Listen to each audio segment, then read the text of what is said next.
Hi, this is David Layfield with Affordable Housing Online, and this is our weekly Section 8 update. Today is Wednesday, February 18th, 2015, and got a few things to cover, and also some user questions to go over, and something exciting to show you all and talk about.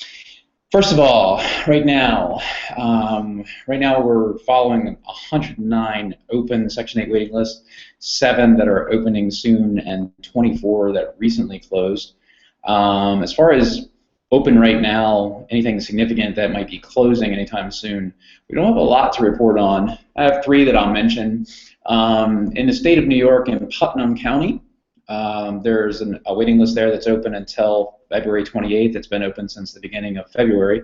It's a print and mail application. You can get details on that opening and other information on how to apply on our Putnam County and State of New York page. Arbor Housing and Development. These are a few counties, 3 counties in New York, and I'll probably butcher the names, but it's Chemung, Schuyler, and Steuben counties. That waiting list has been open since January 12th. They haven't announced a closing date, but we'll keep monitoring for that.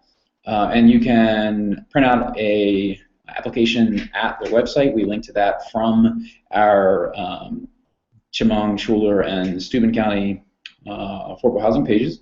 And there are a few preferences. I think disabilities is one of the preferences, but you can get all those details on those 3 county pages on our website.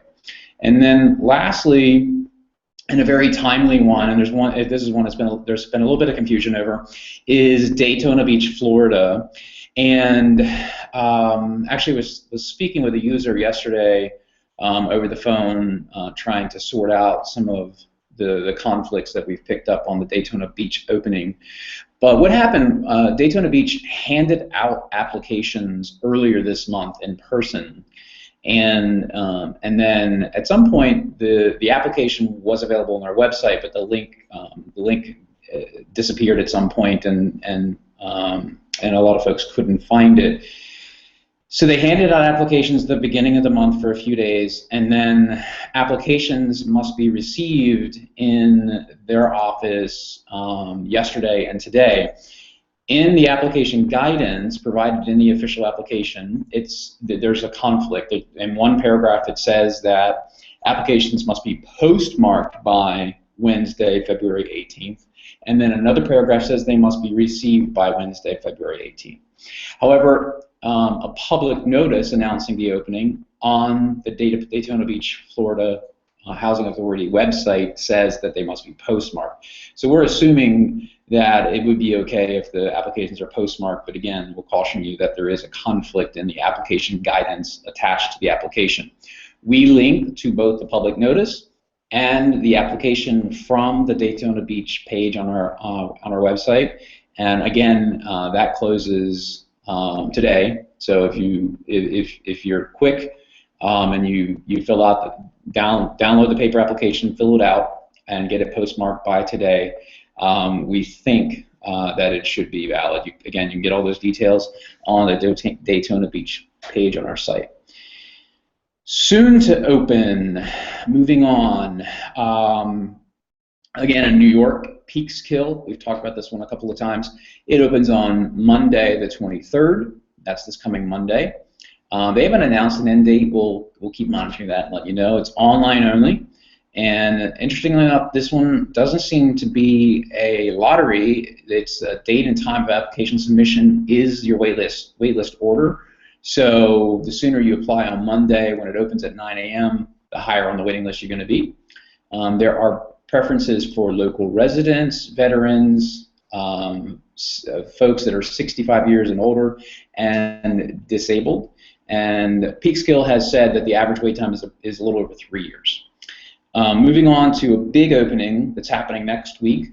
On Tuesday, February 24th, is the Metropolitan Council in the Twin Cities area.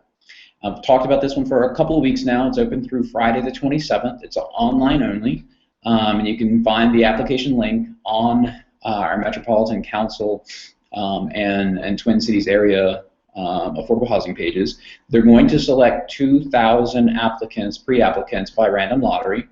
5% of the slots on the waiting list are going to be available for persons who are not local residents. 95% of the slots on the waiting list are being reserved for current residents of the 7 local counties. And it's kind of a complex district. And we've got a link to a great map that the Metropolitan Council has available on their website that shows exactly where the waiting list covers. I will note that it does not include Minneapolis or St. Paul proper. It's all the areas surrounding those, but not including those. And it's the first time since that list has been open since 2007. So they're expecting 60,000, 70,000 people to apply, which is about 3 times as many people as applied in 2007. And from the way we've seen Section 8 waiting lists go lately, especially with the online option, we would be surprised if there was more, given how populous that area is. So we'll keep tabs on that and report back to you. Thurston County, Washington, and this is Olympia, Washington, and the surrounding areas. It opens on Friday the 27th next week, and it's open until Thursday, March 12th. It's online only. We've got there's 1,000 applications that will be selected by random lottery. There is a local residency preference, and about 30 days after closing, they'll notify everyone who was selected in the lottery, and they would expect the next opening to be about 3 years from now. Here's another one that we just found, I think yesterday, and that's Lane County, Oregon, and that's the Eugene, Oregon area. It opens on February 27th at 8:30 Pacific time. It closes on March 6th at 4 p.m. Pacific time. It's online only, and it's a random lottery. We haven't been able to determine how many folks are going to select via the random lottery, but we'll keep digging and try and report back on that. We'll also be updating our Lane County and Eugene pages, which is where you'll find more details about that opening. Here is a fairly unconventional opening, and we're trying to gather as many details on it as possible. But if you're disabled in Colorado, this one could be big. It's the Disabled Resources Services, and it's in partnership with the Colorado Division of Housing. They have a Section 8 waiting list that's opening on Monday, March 2nd. It closes just the next day, Tuesday, March 3rd. The mail or hand-delivered applications only. They must be postmarked between this March 2nd and March 3rd. It's a random lottery, and the applicant must have a disability, and your application must contain some sort of disability verification, and even something signed by a professional verifying your disability, or you can provide proof of the disability via your SSI or SSDI. You can find more information about that opening on our website in the Colorado area. On to another larger state-based opening. The Tennessee Housing Development Agency is opening waiting lists for a number of different counties, and I'll read them off real quick. You can go to those county pages and get more information. But you've got Anderson County is opening and closing on the same day, on Tuesday, February 17th. Sorry, that was actually yesterday. It looks like that one's closed already. Loudoun, Morgan, and Roane County opens and closes today. Scott County opens and closes tomorrow. And Gibson County opens on Thursday the 19th, which will be tomorrow, and it closes on Saturday the 21st. These are online applications, but there's a note that the online application doesn't work with a smartphone. Not exactly sure why. Since about 80% of our users come to our website via smartphones, we'd hope that applications could be made using smartphones, but I do have a note here saying that it doesn't work with smartphones. And the date and time you apply is when you'll be put on the list. We haven't been able to identify any any local preferences. So we've dug as much as we can on that one. All right, so that's all of the it's all the open soon, open nows, and I wanted to talk about something a little more fun. We started doing something yesterday on our website that we're going to try and do every week to connect better with our audience, specifically on Facebook, because we have such a great following on Facebook. And we put a poll question out, and we asked, would you be willing to move to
All right.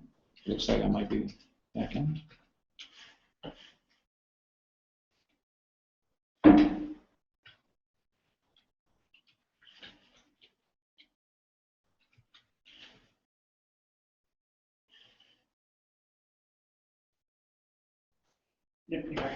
Hmm? I don't have a script. Well, yeah. Sorry about that, folks. I'm going to write a very strongly worded letter to our internet service provider all day today. It's been kind of weird in and out. Apologize for that. Hopefully you all hung around because, again, something kind of fun to talk about. Josh, if you can put the Facebook page back up there, and then go ahead and click on the cover image. So anyway, I'm sorry, the Facebook post where we had over 400 people responded to our poll question about would you be willing to relocate to get voucher assistance in another city. And like I was saying, for example, in New York, the waiting list is very, very long. Most major cities, it's very long. And in other parts of the country, the wait is significantly shorter. So, and most people may not realize this, but you can apply to a waiting list somewhere in another state, the next city over, another state, across the country, and as long as you're willing to move there and live there for a year, you can qualify for a voucher. Now, remember that many times there's a local preference for folks who are local residents already at the time of applications. You have to look at that when you're applying. But there is that opportunity, and like I said, out of 400 people that answered our question, are you willing to move? About 5 people said no, and most of them said yes. So there's an opportunity there for anyone who's looking to better your housing situation. We have over 100 open housing waiting lists that we report on our open waiting list page. You can get there through the Facebook page, through this Google Hangout page, and you can apply to all of them. And like I said, many of them don't have local residency preferences. So we're going to ask a follow-up poll question for next week's Hangout. And that question is going to be, what do you look for when relocating to a new city? So if you decided that out of 109 waiting lists that are currently open, what would you be looking for? Is it good schools? Is it low crime rates? Is it access to services? Is it the weather? Let us know. You can start by letting us know in this Hangouts comment thread what would you look for when you're relocating, and then we're also going to go ahead and post a poll next week, let's say on Tuesday morning, asking that question. So on that note, we started a fun little project, and Josh, if you'll put up the Facebook page with the cover image, and if you click on that and make it a little bit larger. So if you go to our Facebook page, we have a new cover image that we just published today, and we went ahead and kind of mapped out where all the openings are across the country, and so the boxes highlight waiting list openings that are happening in the near future or are happening right now. The green dots are waiting lists that are open all the time. We'll go, we'll further develop this and actually show those that recently closed with another map marker. But it's just interesting to see across the country where waiting lists are open.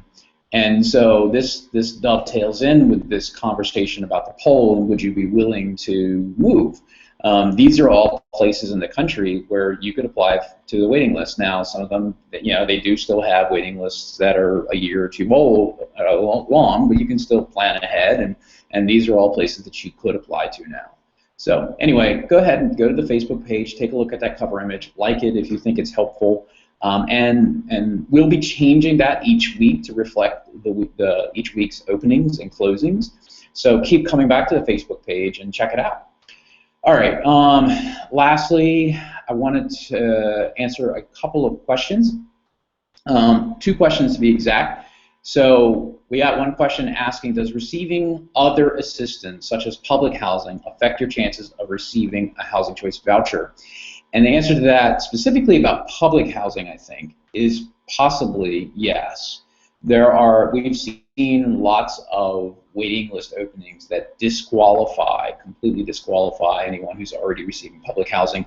I guess I need to do a little bit more research to determine if that's actually a federal level rule, because it's a fairly minute issue, but it's important to a lot of folks. So we'll do some more research, but I know in the past we've seen where currently living in public housing does disqualify you from the Section 8 voucher waiting list. So we'll investigate it more and have a more complete answer. But for the time being, you really should ask your housing authority when you're applying to the voucher program if being in public housing is a problem. Now, if you're in other sorts of assisted housing that's not housing authority owned, like the public housing program, let's say you're in a low-income housing tax credit community or a privately owned rural development, rural housing service, Section 515 community, which is all over the place in affordable communities, rural communities, the answer is probably no. You can go ahead and apply to the Housing Choice Voucher program, and living in that type of assisted housing isn't going to affect your ability to qualify. All right, so then the next question, and the portability is always one of the more popular questions we get, and there's a lot of very detailed issues that come up. And one came up, I think, yesterday on Facebook, and one of our team answered the question quickly, and then we realized that the answer wasn't completely accurate because of the basis of the user's specific situation. But the question was, if I have a voucher, do I have to use that voucher in the city where it was issued, or can I take it elsewhere? Can I move with that voucher to another city? And the answer to that question is yes and no, depending on your situation. We always tell you that you have to live in the jurisdiction of the housing authority where that voucher is issued for 12 months. But that's if you didn't live in the jurisdiction of the housing authority when you applied to the waiting list.